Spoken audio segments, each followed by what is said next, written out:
All right, Carson, you've talked a lot about change and coming here. Is it starting to feel like home yet?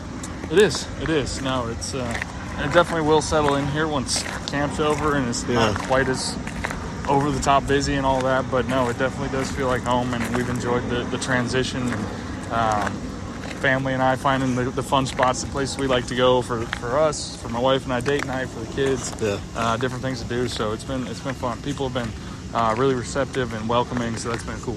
Last time we saw you regularly, you were lighting us up. You, Zach Ertz.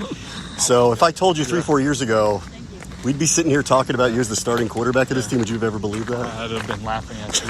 Especially the team, new name, the whole 9 yards. I've been laughing in your face. And, hey, God works in mysterious ways sometimes, and here we are, and it's exciting for sure.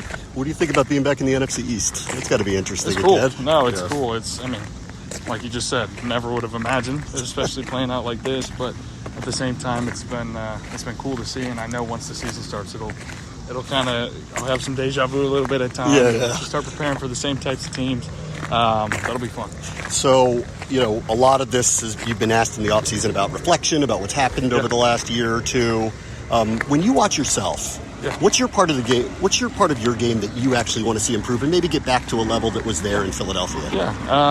For me, I take inventory every year, week to week, game by game, and then especially after the season. Where did I fall short? Go back and watch the film. Go back and watch the games.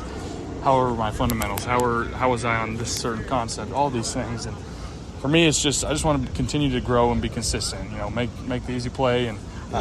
All of those things, and just walk that fine line of being. I've been preaching this since I was a rookie, but walk the fine line of being aggressive and being smart. And trying to split the gap. And I feel like I do a great job of it sometimes, and other times I'm like, man, I missed that one.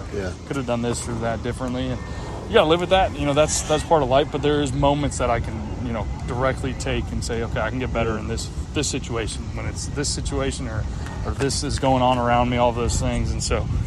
Always trying to get better, always a work in progress, but at the same time, I enjoy that part. I enjoy the challenge. I enjoy trying to grow as a human, both off the field and on the field. Obviously a lot was said, but the one thing that's consistent is how important this game has been to you and how important your career is to you. And I think you're at an interesting point in it. Have you reflected about football and what it means and being successful at it? I think, especially last year after the trade to Indy, being benched the year before, all of those things, going through it, you really kind of reflect. It forces you to reflect. When things are going well and you're just kind of going through life and things are good, all these things, the reflection usually kind of can look different, can be overlooked. And so when that happens, I sit down and I reflect and I say, okay, especially a man of faith, I like to just say, okay, God, what's going on? Why? What do you have for me? What's your plan? And, I wholeheartedly believe God has me in this position for a reason. And so for me, that is freeing.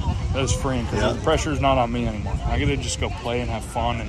And God's kind of walked me through some stuff to help me have that understanding and that reflection of just like, hey, you're here for a purpose. You're here for a reason.